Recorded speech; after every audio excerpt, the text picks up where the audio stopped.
तो बदला लेने के बराबर है। ये तो गैर मतलब कानूनी है ना। वहीं दूसरी तरफ वो कह रहे हैं कि 1:30 बजे वो शायद हाईकोर्ट भी जाएं, ये बागी एमएलए।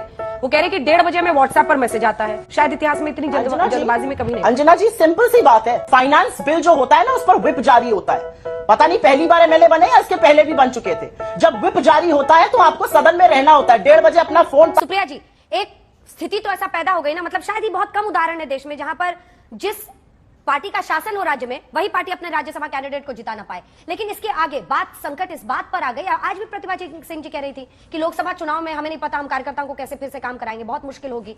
तो पार्टी की आपकी फूट तो सामने है। आइए देखते हैं, मजा आएगा। मुझे लगता है जिस तरह की मिट्टी पलीद और जिस तरह की किरकिरी तथाकथित फर्जी चाणक्य की हुई है हिमाचल में, और मैं अमित शाह जी की बात कर रही हूं, उससे भाजपा को एक सबक सीखना चाहिए। हमसे चूक हुई क्योंकि हम ये नहीं सोच पाए कि ये इतना गिर जाएंगे। हमें सोच लेना चाहिए था कि जब हमारे 43 थे, इनके 25 थे, जब ये कैंडिडेट खड़ा करते तब शायद आंकना चाहिए था। वहां पे हमसे थोड़ी चूक हुई। लेकिन ये सरकार पर संकट करने लगेंगे, इसकी किरकिरी और इतनी मिट्टी पलीद अमित शाह की इससे पहले कभी नहीं हुई होगी। क्या बात कर रहे हो आप? आपने मुझसे एक डायरेक्ट सवाल पूछा था और उस डायरेक्ट सवाल का बड़ा छोटा सा जवाब है अंजना जी। हर जगह चुनी हुई सरकार के खिलाफ षड्यंत्र करना, हर जगह प्रलोभन से या एजेंसियों के डर से सांसदों या विधायकों के साथ खरीद फरोख्त करना, नीलामी का एक बाजार लगाना और वहां पर बोली लगाना विधायकों की, यही भारतीय जनता पार्टी का काम है। ये गोवा में हुआ, ये मध्य प्रदेश में हुआ, ये कर्नाटका में हुआ, ये उन तमाम जगह हुआ जहां पर भारतीय जनता पार्टी ने खरीद फरोख्त करके सरकार बनाई। अभी बिहार में हुआ, उसके पहले नागालैंड में हुआ था, अरुणाचल में हुआ था, मेघालय में हुआ था, तमाम जगह हुआ था। आजकल दो चोरों ने आतंक मचाया हुआ है। कोशिश यहां पर विफल हो गई, और कोशिश यहां पर इसलिए विफल हो गई क्योंकि अमित शाह जी और उनकी सारा गैंग ये समझ ले कि अब ये बंद कर दीजिए। अब ये वो कांग्रेस नहीं जो चुपचाप आपको ये करने देगी। अब ये आपके 3 का जवाब 13 से देगी, और इसलिए देगी क्योंकि ये करना जरूरी है। आपके लोगों ने जब भाजपा के लोगों ने जब कर्नाटका में अपनी अंतरात्मा की आवाज सुनी, उन्होंने चलिए किसी को वोट दिया। वही हमारे विधायकों ने यहां पर किया, हम तब तक मान जाते।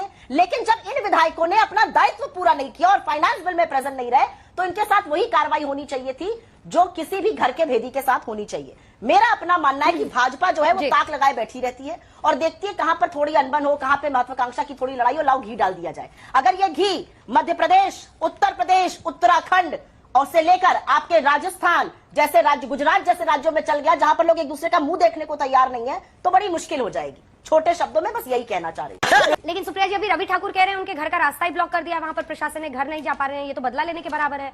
ये तो गैर मतलब कानूनी है ना। वहीं दूसरी तरफ वो कह रहे हैं कि 1:30 बजे वो शायद हाईकोर्ट भी जाएं, ये बागी एमएलए।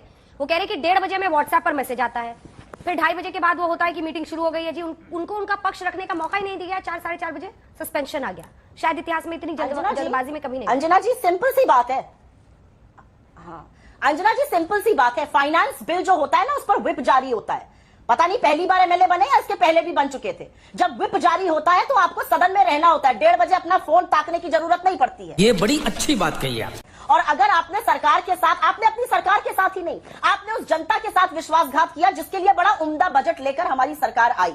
दिक्कत की बात क्या है? दिक्कत की बात यह है कि बीजेपी और बीजेपी के कुछ चरणवंदक जो हमारी पार्टी के साथ विधायक बन गए थे छेठो, उनको लगा क्योंकि ट्रक ड्राइवर का बेटा है, 4 बार का एमएलए, इससे पहले कभी मंत्री नहीं रहा, पहली बार बना है, इनको हम निस्तो नाबूद कर देंगे। लेकिन कांग्रेस पार्टी में ऐसे लोगों की पूछ है। हम दिल्ली में बैठकर 3 बार गुजरात का मुख्यमंत्री नहीं बदल देते, हम दिल्ली में बैठकर 3 बार उत्तराखंड का मुख्यमंत्री नहीं बदल देते, हम दिल्ली में बैठकर नरोत्तम मिश्रा और शिवराज सिंह चौहान पर जब तलवारें खिंच जाती हैं तो चुप नहीं बैठते हैं। हम जब योगी आदित्यनाथ और अमित शाह की सिर फुटौल होता है तो मुंह नहीं बंद कर लेते हैं, आंखें नहीं मूंद लेते हैं। अभी और थोड़ी व्याख्यान करने पे आ जाऊंगी तो सारी बकिया यहाँ पे खुल जाएगी। ठीक है सुधांशु जी, वो कह रहे हैं कि मैनेज हो गया उन लोगों का, आप लोग अपना मैनेज नहीं कर पाते हैं, आप लोगों की आपसी जो लड़ाई है वो सामने आ जाती है। और दूसरा जयराम जी अभी तक मौका देख रहे हैं, आपने उनकी बात सुनी?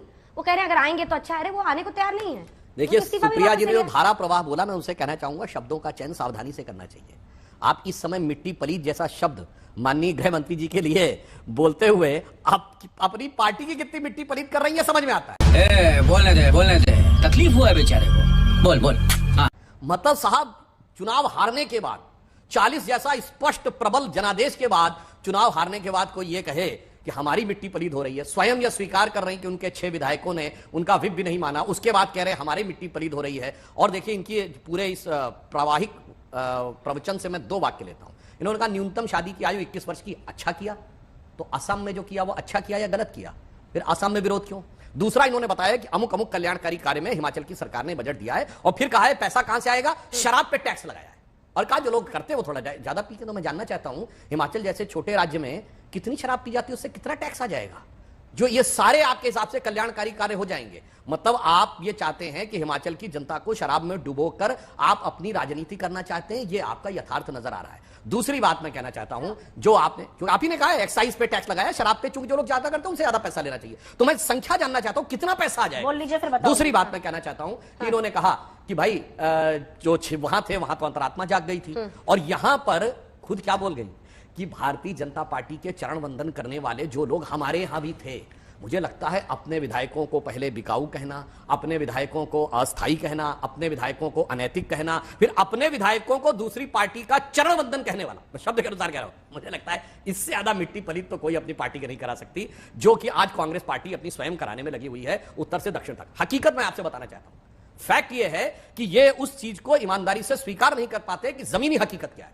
जो माननीय प्रधानमंत्री जी ने बोला था कि तुम्हें इस बात का यकीन ही नहीं है कि तुम्हारे पैरों के नीचे जमीन नहीं है, चाहे हिमाचल हो, चाहे उत्तर प्रदेश हो, और कोई एक पहली बात ही है, चाहे महाराष्ट्र हो, चाहे कर्नाटक हो, चाहे पंजाब हो, चाहे मतलब आप समझिए आधा दर्जन तो मुख्यमंत्री छोड़ चुके हैं, किरण कुमार रेड्डी जी से लेके और गुलाम नबी आजाद साहब से लेके हमारे कैप्टन अभी जीते हैं, ये सुक्खू साहब बने हैं। तो मैं कह रहा हूं 40, आप 25। आप सोचिए 1 साल के अंदर जीतने के बाद अगर ये रंगत दिख गई तो आप समझ सकते हैं जो जयराम ठाकुर जी कह रहे हैं वो ठीक है हमारे लिए। जब रात है इतनी मतवाली तो सुबह का आलम क्या होगा। सुप्रिया जी अभी बता है भाई, अभी बता है। असल में सुधांशु जी की दिक्कत यह है, आधी कविता पढ़ देते हैं, पूरी पढ़ देती हूं मैं। बेपना अंधेरों को सुबह कैसे कहूं मैं, इन अंधे नजारों का तमाशबीन भी तो नहीं। थोड़ी देर पहले एक बात कर रहे थे, जरा उस पर बात कर लेती हूं, फिर आगे की चर्चा करते हैं। इनको हमारे एक विधायक के आंखों के आंसू से बड़े आहत थे। सुधांशु जी, जो 50 लाख लोगों ने उत्तर प्रदेश में पुलिस का पर्चा बढ़ा था, जो अब कैंसिल हो गई परीक्षा क्योंकि आप एक परीक्षा नहीं करा पाए 5 सालों में, 7 सालों में, उनके आंसू दिखे आपको? 50 लाख युवाओं के, उन 14 लाख युवाओं के आंसू दिख रहे हैं जो आरओ एआरओ के लिए आज भी लखनऊ के इको गार्डन में प्रदर्शन कर रहे हैं, पर्चा लीक हो गया, परीक्षा कैंसिल नहीं हो रही और लाठी खा रहे हैं। आपको रमेश बिंद के आंसू दिखे जौनपुर के, जिन्होंने खुदकुशी कर ली है कहकर कि उनके ऊपर कर्जा इतना बढ़ गया है और मजदूरी नहीं मिल पा रही है। आपको तरुण के आंसू दिखे जो नौकरी करता था, नौकरी चली गई और उसने अपनी पत्नी और बच्चे के साथ आत्महत्या कर ली। आपको ब्रिजपाल के आंसू दिखे जिसने अपनी सारी डिग्रियां जलाकर कहा इन डिग्रियों का फायदा है जब नौकरी नहीं मिल रही है। जो आपके जुमले हैं उनके कारण इस देश में 2 किसान हर घंटे और 2 नौजवान हर घंटे आत्महत्या कर रहे हैं। उनका और उनके परिवारों की वेदना और उनके आंसू दिख रहे हैं आपको? नहीं दिखेंगे, क्योंकि आप सत्ता के मद में इतने मदहोश है कि आपको वो आंसू नहीं दिख सकते। तौबा तौबा तौबा, थारा मूड खराब कर लिया। और आंकड़ों पर सवाल करने से पहले थोड़ा पढ़ के आ जाया करिए। हिमाचल का एक्साइज कलेक्शन 5,000 करोड़ रुपए से ऊपर था पिछले वित्तीय वर्ष में, इस बार और भी बढ़ जाएगा, 5,383 करोड़ से ऊपर था पिछले वित्तीय वर्ष में। चलिए अब बात करते हैं। इन्होंने सवाल पूछा हमें मिट्टी पलीत क्यों? इसलिए क्योंकि आप you go and try and fish in troubled waters. अगर आपके ट्रबल्ड वाटर्स की ही मैं बात करूं तो जब रूपाणी जी मुख्यमंत्री थे और जो पाटिल जी प्रदेश के अध्यक्ष थे, गुजरात के आपस में बातचीत नहीं थी, 3 बार वहां पर लोग बदल दिए गए।